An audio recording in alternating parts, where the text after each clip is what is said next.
Well then, today I'm going to give you three teaching styles that which it can be able to hopefully reward it and hopefully help you, because these three teaching styles will help you so much for you as well for your students, because right now students may be they will be boring and sometimes they will be frustrated, so that you need to encourage your students in order to give them the power and encouragement in order to hopefully understand and get well what you're saying. These three styles, which is prepared by Paul, and I'm going to just give it to you as an quick, or I'm going to scan for you. The most effective teachers the most effective teachers are those who have a very effective styles and very effective techniques or strategies for teaching, because most of the students can be frustrated, sometimes can be boring, sometimes can be very effective students because of the teachers or the way that teachers deals with. This is why it's really important when you are teaching. You need to have some characteristics. You need to have some, empowering, styles or ways that which you can help students to understand or to hopefully get what you are giving and what you are giving them. So and it's even it's saying that the most effective teachers vary their styles depending on their nature and subject matter. Sometimes the teacher can be encouraged even by himself, by the subject that he's teaching. For example, there is many students, they love many subjects. They love some of the subjects instead of the others, and some of them the vice versa. They love some students they love history, some students they love mathematics, some they love Arabic language, some English, some whatever. This just depends on the nature of the students or the teacher, and the matter or the subject matters. This phase of the course and other factors. By doing so, they encourage and inspire students to do their best work or to do their best at all times throughout the semester. It's really important, because when you give this kind of encouragement, the students will be encouraged, and throughout the whole semester they will be encouraged and they do more, because you have given them so encouraging and empowering ways of or techniques in teaching. It's helpful to think about teaching styles according to the three styles that which I'm about to give you. The first one is directing styles, and discussing styles, and delegating styles. So these three styles can help you so much throughout the semester and can help the students as well. Let's go to the direct style. The direct style promotes learning through listening and following instructions. With this style, the teacher tells the students to do and how to do and when they need to be done. During the course or during the lectures, the styles of directing, the teacher will give direct things for the students in order what to do and how to do and when to do, the times what to do and when to do and how to do and how the things will be done. This is the teacher also imparts information about through the students via the lectures and assignments, recordings. So there's going to be readings, or going to be audios, or going to be visual. Sometimes teacher can teach you visual things. They can bring pictures. You can just see the pictures. Some things which are visually or auditory. They can be even listening about audios. You can just listen during the whole lecture or the whole plan or the whole time of lesson. And it's sometimes presentations and demonstrations. Sometimes demonstrations, yes, and sometimes will be presentations, and sometimes we'll be playing, sometimes we'll be playing and other means. This is the way how the teacher should be dealt with. By doing so, students gain information primarily by listening and by taking notes and by being listened to other things and by doing role plays and by practicing what they have told to do. During the lessons, when the teacher has given something for the students as a task to do, it will be helpful for them because they can gain information through what has been given. And the only feedback of the teachers will look for, do you understand the instructions? This is the questions that should be done or should be in the directing method, because if they have done all the things, the teacher will ask, do you understand or not? If they understand, they're going to be perfect. If they don't understand, the teacher should be repeating. This is the directing styles. There are some suggestions should be include in directing style method. When you are teaching the directing style method, you need to include these suggestions. First, start with a big picture, because we are saying, as I said, that doing this, when you are giving this, when you are teaching this method, you need to have, there is auditory and there is listening and there is visual means to be pictures, so that you need to start with the big picture. Provide the context before launching into specific. You need to provide and you need to give something extra. 2, be clear and concise. When you are teaching this method, you need to be very clear and you need to be concise. You need to give simple ideas, simple words, simple statistics that can be helpfully for the students or easy for the students to understand. The students need to know exactly what they must do to success or to succeed, by what criteria their work will be evaluated. Clear goals, specific deadlines, and concise directions increase students' motivation and eliminates confusion.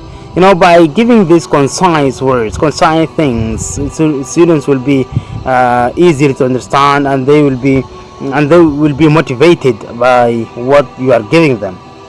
So it's really important to be concise and to give evaluation. Wordy spoiling instructional materials, confuse or overwhelm and discouraging students. 2, specific sufficient details. Communication breakdown occurs when important details are omitted or instructions are ambiguous. If something ambiguous, if there is something unclear, if there is something really difficult for the students to understand or to come up with ideas or to bring such kind of information from their back, from the mind, it will be confused for the students.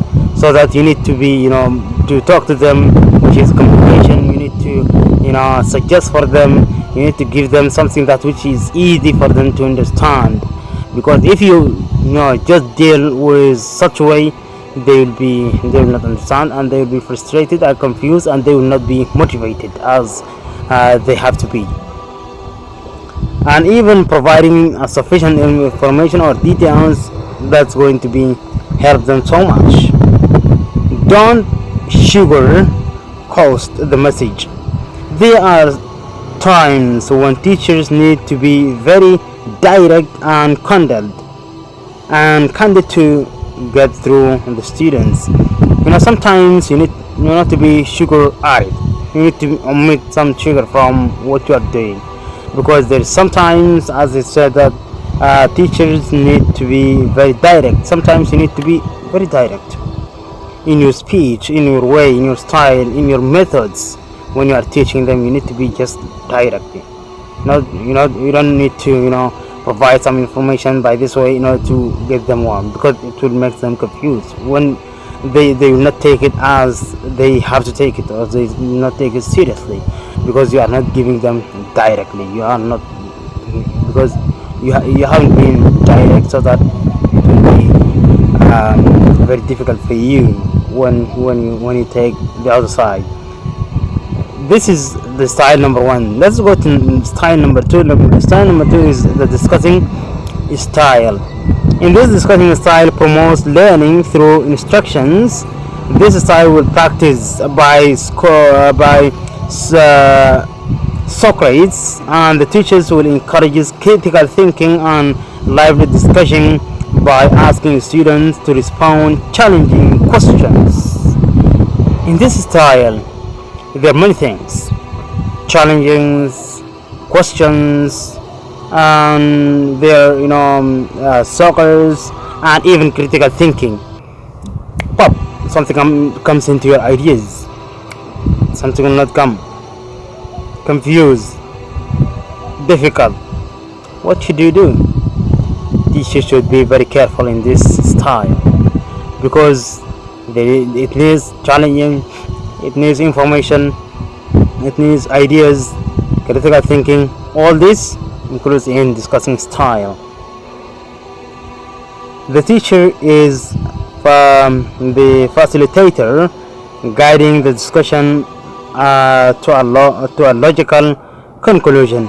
Students learn to have opinions and to back them up with facts and data. In this style methods, the teachers should give the information about the challenges, information about the questions, and information how you can be critically think, and in order to come up with ideas. Because when you are thinking, this will be chance for challenging and for critical thinking, and the teachers will allow for the students in order to come up with what they think, and with their ideas, their opinions are allowed to be included here. So that it's really important to have your ideas, and it will be suggestion points in the discussing style. Prepare questions in advance. You need to be very careful here. When you are teaching discussing style, you need to come up with a very advanced questions. Some students may not understand, but it's really important to come up with advanced questions.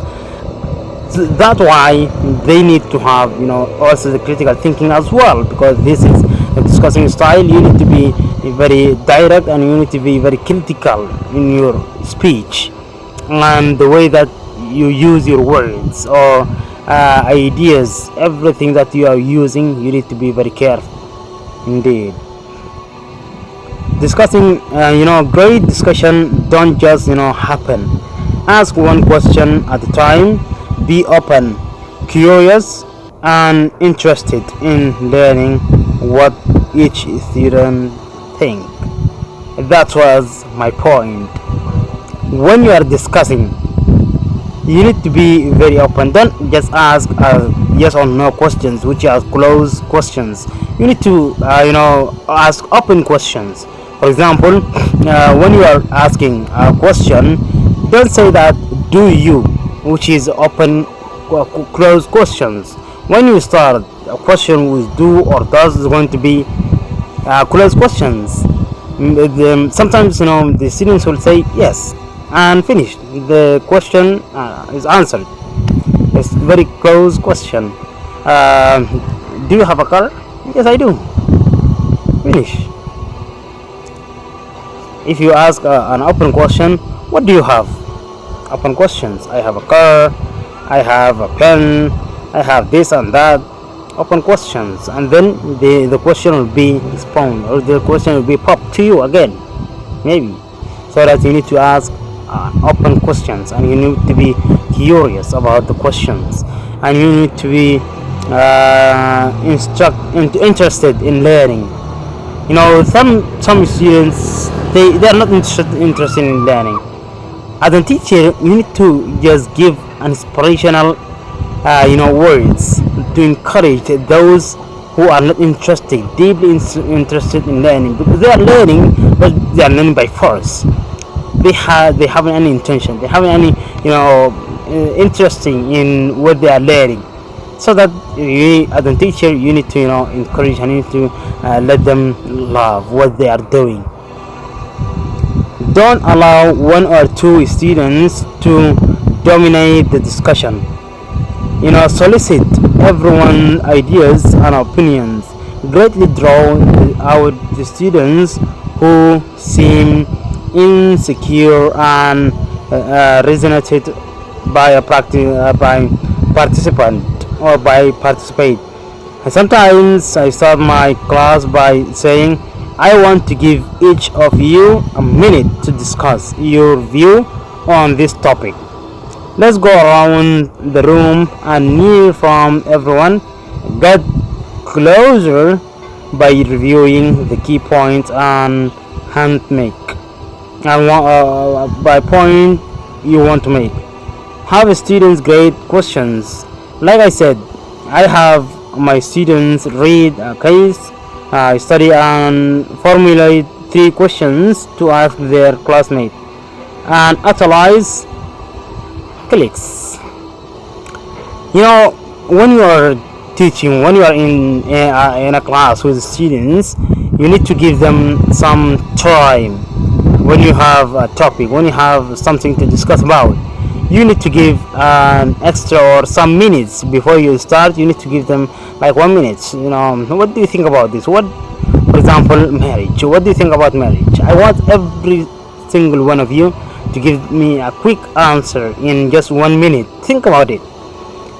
What does mean education? Think about it. You need to you will get a lots of tons of answers in your discussion before you start. You said, what does education, what is education? You will get so much answers before you start to discuss about it, because everybody will come up with an answer, because you are allowing them to think critically. Before you start, you will gain so much information about education as a surface. Then you will go deeply into it when you are discussing in a very outlet space. The third style is the delegating style. This style promotes learning through the empowerment. With this style, the teacher assigns tasks that the students work on independently, either individually or in group. In this style, the style of delegating, the teacher allows the students to work by themselves. Either it's going to be individual person, only one person, or it's going to be in group, which is in teamwork. And assign this suggests some style or some suggestions. Assign research project. In my management course, I require the students to interview manager of a local business to get answers of the questions like the following: what are the main performance measures your company uses to evaluate each employee's performance? You see, what are the key lessons you as a manager have learned about conducting effective performance? You see, it's really important to have such a kind of questions. And these are the 3 styles which can help you in teaching, because as you are a teacher, you need to search for ways that which hopefully and helpfully can be beneficial for your students, in order to understand and to learn what you supposed to do or what you are giving them. So these are the 3 styles which I'm just giving to you, and I hope that you like it, and I hope that it can give you ideas or information for what I have delivered to you today. Thank you so much. See you later on.